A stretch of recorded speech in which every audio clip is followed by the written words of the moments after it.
Hey everyone, welcome back to the channel. Today we're diving into one of the most fascinating financial mysteries of our time, the hidden gold reserves of the United States. The government claims it has over 8,000 tons of gold stored in secure vaults like Fort Knox, but no one has actually seen this gold in decades. Some people believe the gold is still there, safely tucked away. Others argue that it has been secretly sold, loaned out, or even replaced with counterfeit bars. And the most shocking part? There hasn't been a full public audit of the U.S. gold reserve since 1953. With recent reports of banks flying thousands of gold bars from London to New York, speculation is heating up again. Why is so much gold being moved? Is the U.S. running out of its reserves? And if the gold is missing, what does that mean for the economy? Today, we're going to break it all down. We'll explore the history of America's gold, the biggest theories about its disappearance, and why this mystery still matters today. Stick around to the end because this is one financial story you don't want to miss. America's massive gold reserves didn't just appear overnight. It all started during the Great Depression in 1933, when President Franklin D. Roosevelt took the controversial step of ending the gold standard for U.S. citizens. Through Executive Order 6102, Americans were required to turn in their gold coins and bullion in exchange for paper dollars. This was a shock to many, as gold had long been considered a safe and valuable asset. As people surrendered their gold, the U.S. Treasury amassed a huge stockpile, and a secure location was needed to store it all. That's why, in 1936, the Fort Knox Bullion Depository was built in Kentucky. By 1937, trainloads of seized gold were moved into the newly constructed vaults, cementing Fort Knox's status as one of the most secure locations in the world. But domestic gold wasn't the only source. As tensions in Europe escalated before World War II, other countries sought a safe place to store their gold reserves. The U.S. became the world's gold protector, accepting shipments from nations fearing Nazi invasions.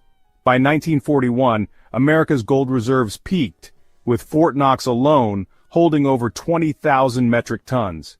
At its height, the U.S. controlled around 23% of the world's official gold supply. This was an unprecedented concentration of wealth, giving America incredible financial power. The gold reserves backed the dollar, ensuring its strength and stability on the global stage. But as we'll see in the next chapter, this golden era didn't last forever. Over the following decades, America's gold reserves began to dwindle, leading to one of the most significant monetary shifts in modern history. In the decades following World War II, things started to change. The U.S. was spending enormous sums on rebuilding Europe, military operations, and foreign aid. Meanwhile, the post-war economic boom led to increased imports, and the country started running trade deficits. This meant more dollars were circulating internationally, and foreign governments began to lose confidence in the U.S. dollar's value. Under the Bretton Woods system, other countries could exchange their U.S. dollars for gold at a fixed rate of $35 per ounce. As concerns over U.S. spending grew, nations like France and Germany started cashing in their dollars for gold, withdrawing thousands of tons from U.S. vaults. This outflow continued for years, slowly chipping away at America's once massive reserves. By 1971, the situation had reached a breaking point. The U.S. gold supply had fallen to about the same level it is today, just over 8,000 tons. Fearing a complete depletion of reserves, President Richard Nixon made a historic decision. He closed the gold window on August 15, 1971. This meant that foreign governments could no longer exchange their dollars for gold, effectively ending the gold-backed dollar system. This move, known as the Nixon shock, transformed the global financial system. The world transitioned to a pure fiat currency system, where money was no longer backed by physical gold. Instead, the U.S. dollar's value relied on trust in the government and the Federal Reserve's monetary policies. With the dollar no longer tied to gold, many wondered why the U.S. still held on to its reserves. If the currency functioned without gold backing, why keep thousands of tons locked away? That's where things start to get interesting. If the dollar isn't backed by gold anymore, Why does the U.S. still hold so much of it?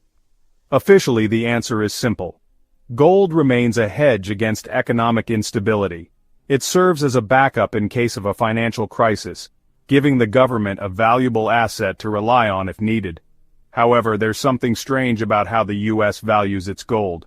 The official price of gold in government accounts is still listed as $42.22 per ounce, a price that hasn't been updated since the 1970s. At today's market prices, that same gold would be worth hundreds of billions of dollars. So why hasn't the government adjusted the valuation? Some argue that if the Treasury marked gold to market value, it could use the increased valuation to issue more gold certificates to the Federal Reserve, strengthening the economy. This would add massive value to the country's financial reserves and help reduce national debt. But others believe there's a more troubling reason why the government doesn't update gold's value. They don't actually have as much gold as they claim. Without a full audit, no one really knows how much gold is truly in those vaults, fueling speculation that some of it has been secretly sold or lent out. This leads us to one of the biggest mysteries in American finance. Is the gold still there, or has it quietly disappeared?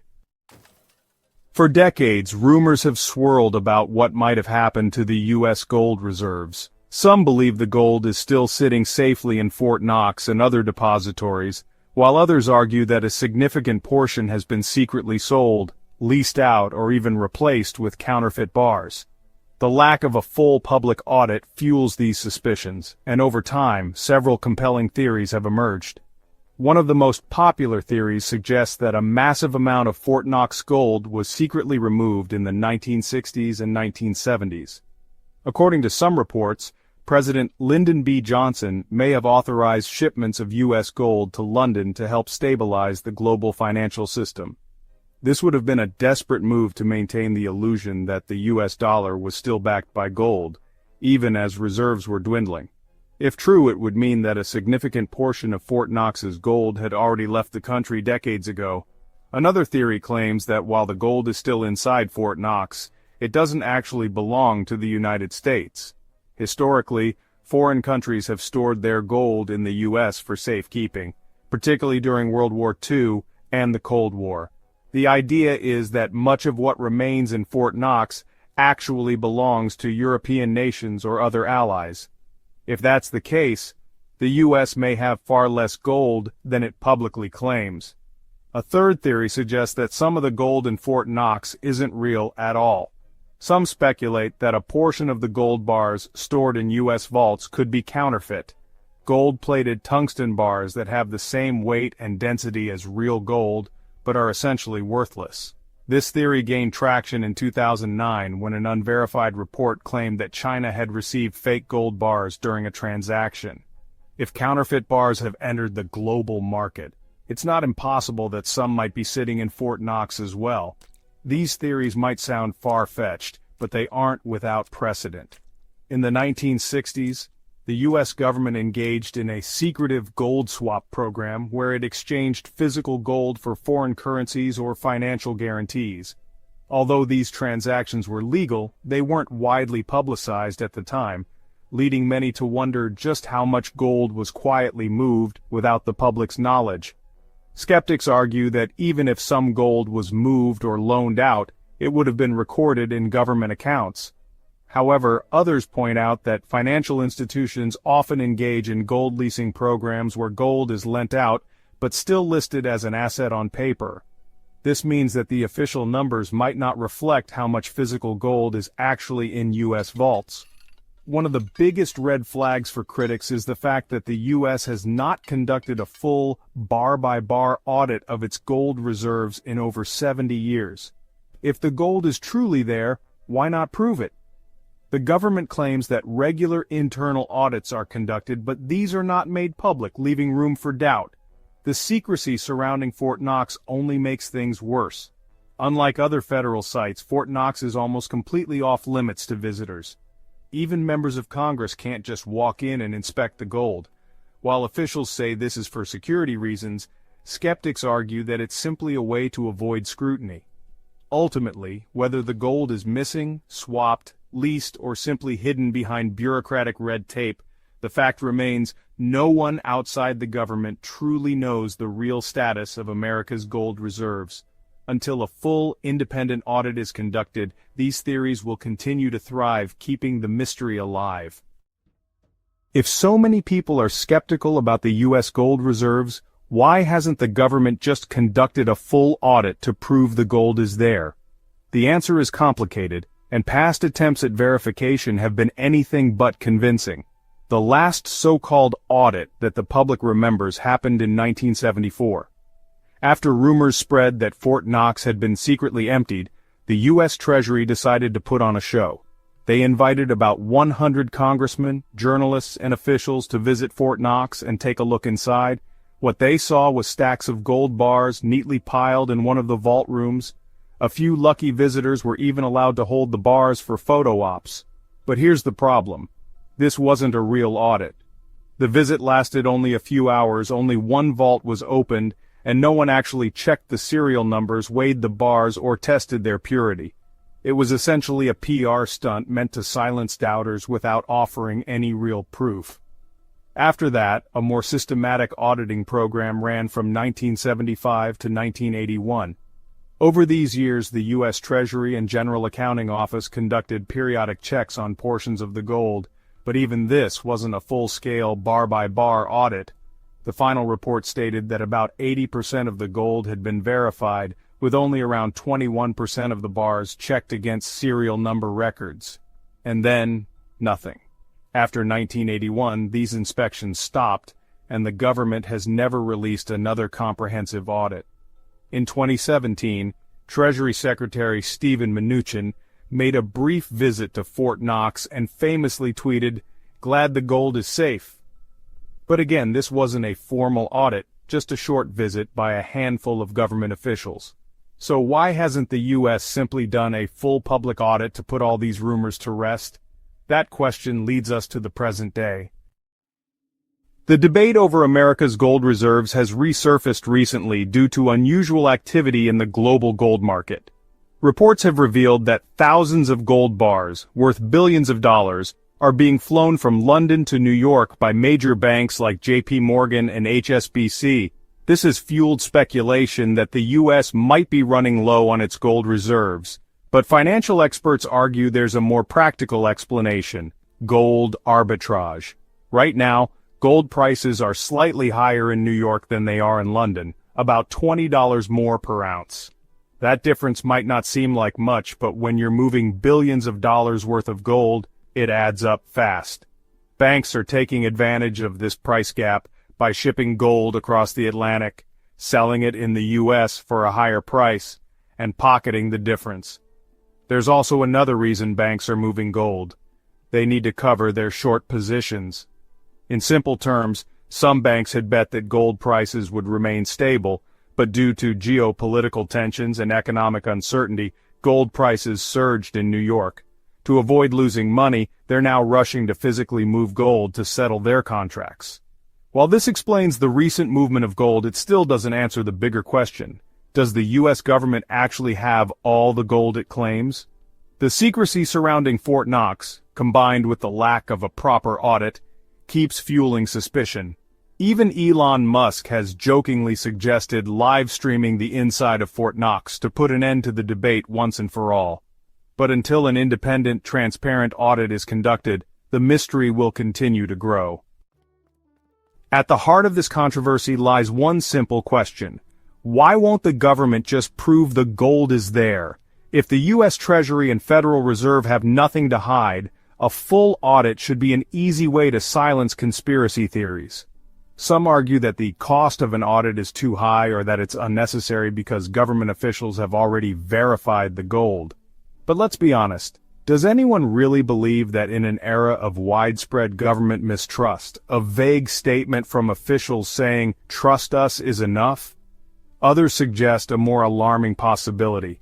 What if the government doesn't want to do an audit because it would reveal that the gold is no longer there? If even a fraction of the gold is missing or has been secretly loaned out, it could spark a global financial crisis. The U.S. dollar, which is still seen as the world's reserve currency, could lose credibility overnight. A full-scale audit would also raise another uncomfortable question. If the gold is still there, why is it still being valued at $42 per ounce on government books?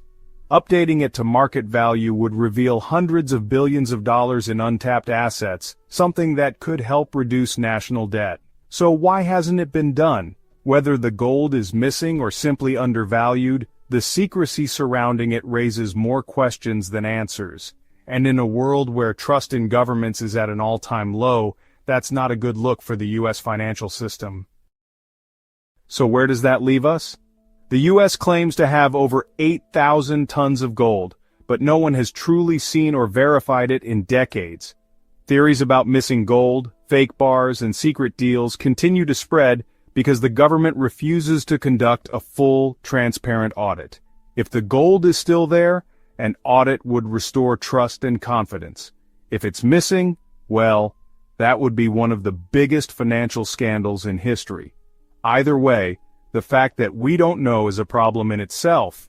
As financial tensions rise around the world, gold is becoming more important than ever. Countries like China and Russia are increasing their gold reserves, and many investors see gold as a safe haven asset in uncertain times. So why is the U.S. being so secretive about its own gold? Maybe one day we'll get real answers. Maybe Elon Musk will follow through on his joke and actually livestream Fort Knox. Until then, all we can do is speculate. But one thing's for sure, this mystery isn't going away anytime soon. What do you think? Is the gold still there, or is the government hiding something? Let me know in the comments below. And if you enjoyed this video, be sure to like, subscribe, and stay tuned for more deep dives into the biggest financial mysteries of our time. Thanks for watching, and I'll see you in the next one.